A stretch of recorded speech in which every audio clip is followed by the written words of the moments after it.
स्वागत है आप सभी का यूट्यूब चैनल से शाहिद अंसारी में। यहाँ पे अर्धवार्षिक परीक्षा 2021 कक्षा 9वीं हिंदी विषय के अंतर्गत आज हम महत्वपूर्ण प्रश्न यहाँ पे देख रहे हैं। आप इन सभी को याद कर लें क्योंकि इन्हीं में से महत्वपूर्ण प्रश्न परीक्षा में पूछे जाने हैं। जैसे कि देख रहे हैं हम यहाँ पे बहुत सारे अध्याय यहाँ पे हिंदी विषय में पूछे जाने हैं। यहाँ पे पद्यखंड, गद्यखंड और कृतिका, ये सभी जो आपके क्षितिज भाग हैं, इन सभी से संबंधित प्रश्न यहाँ पे महत्वपूर्ण देख रहे हैं हम यहाँ पे।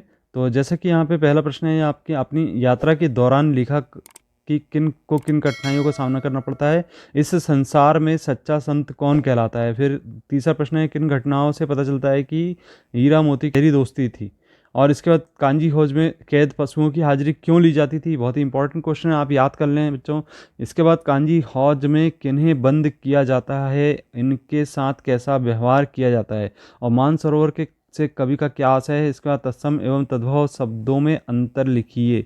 तत्सम एवं तद्भव में अंतर लिखना है। इसके बाद नेक्स्ट है कि लेखक ने अपनी पहली तिब्बत यात्रा किस देश में की थी और क्यों की थी। इसके बाद एकांकी एवं नाटक में अंतर लिखिए। ये बहुत ही महत्वपूर्ण प्रश्न है, इन सभी को आप याद कर लें। इसके बाद कबीर ने ईश्वर प्राप्ति के लिए किन प्रचलित विश्वासों का खंडन किया है। रचना के आधार पर वाक्य के कितने भेद होते हैं, बहुत ही महत्वपूर्ण प्रश्न है। कवि ने सच्चे प्रेमी को क्या कसौटी बताई है। नेक्स्ट क्वेश्चन है यहाँ पे, उत्प्रेक्षा अलंकार की परिभाषा उदाहरण सहित लिखिए। इसके बाद महाकाव्य एवं खंड काव्य में अंतर लिखिए, बहुत ही महत्वपूर्ण प्रश्न है। इसके बाद है, मनुष्य ईश्वर को कहाँ कहाँ ढूंढता फिरता है, बहुत ही महत्वपूर्ण प्रश्न है बच्चों, इसको याद कर लें आप और परीक्षा हॉल में जरूर याद करके जाएं इन सभी प्रश्नों को। नेक्स्ट है, यमक अलंकार की परिभाषा उदाहरण सहित लिखिए। इसके बाद देख रहे हैं हम यहाँ पे, कबीरदास एवं सूरदास जी का काव्य परिचय निम्न बिंदु के आधार पर करना है। 2 रचनाएं, भाव पक्ष, कला पक्ष, साहित्य में स्थान। इसके बाद प्रेमचंद एवं राहुल का साहित्यिक परिचय निम्न बिंदु में दीजिए। 2 रचनाएं, भाव पक्ष, कला पक्ष, साहित्य में स्थान। इसके बाद है, कबीर ने ईश्वर को सब सांसों की सांस क्यों कहा है। इसके बाद यहाँ पे नेक्स्ट क्वेश्चन है, यहाँ पे लेखक के अनुसार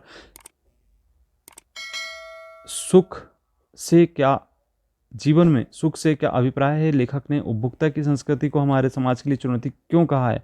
इसका सर थॉमस है कि मेना पर दया के कारण क्या कारण थे। इसके बाद मेना जड़ पदार्थ मकान को बनाना चाहती थी पर अंग्रेज उसे नष्ट करना चाहते थे, क्यों। बालिका मेना ने सेनापति हेक को कौन कौन से तर्क देकर महल की रक्षा के लिए प्रेरित किया। इसके बाद निपात किसे कहते हैं, उदाहरण सहित व्याख्या कीजिए। कबीरदास जी ने पहले पद में किनका विरोध किया है। तो ये सभी बहुत ही महत्वपूर्ण प्रश्न है। हरिशंकर परसाई ने प्रेमचंद का जो शब्द चरित्र हमारे सामने प्रस्तुत किया है, उससे प्रेमचंद के व्यक्तित्व की कौन कौन सी विशेषताएं उभर कर आती हैं। इसके बाद पदखंड में देख रहे हैं आप, यहाँ पे पदखंड के अंतर्गत दिखाई दे रहा है आपको, जैसा कि आप देख रहे हैं स्क्रीन पे।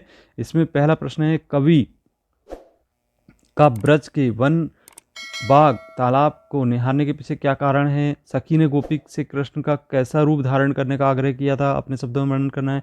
ब्रज भूमि के प्रति कवि का प्रेम किन किन रूपों में व्यक्त हुआ है। कोयल की कूक सुनकर कवि की क्या प्रतिक्रिया थी। कवि को कोयल से ईर्ष्या क्यों हो रही थी। हथकड़ियों को गहना क्यों कहा जाता, और कवि ने गाँव को हरता जन मन क्यों कहा है। इसके बाद अगला प्रश्न है, गांव को मरकत डिब्बे सा खुला क्यों कहा है।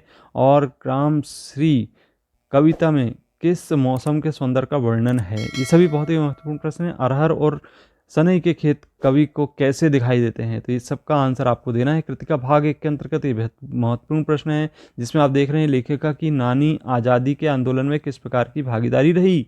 और इसके बाद रीढ़ की हड्डी एकांकी का उद्देश्य स्पष्ट कीजिए। एकांकी के आधार पर रामस्वरूप और गोपाल प्रसाद की चारित्रिक विशेषताएं लिखिए। रीढ़ की हड्डी शीर्षक की सार्थकता स्पष्ट कीजिए। और लेखिका ने अपनी नानी को कभी भी नहीं देखा, फिर भी उसने उनके व्यक्तित्व में से क्यों प्रभावित थी। शिक्षा बच्चों का जन्मसिद्ध अधिकार है, इस दिशा में लेखिका के प्रयासों का वर्णन कीजिए। तो बच्चों ये सभी बहुत ही महत्वपूर्ण प्रश्न है, आप इन सभी का अभ्यास ज़रूर करके जाएं और इसको याद करके जाएं, क्योंकि ये आपको परीक्षा में 100% इसी में से प्रश्न पूछे जाएंगे।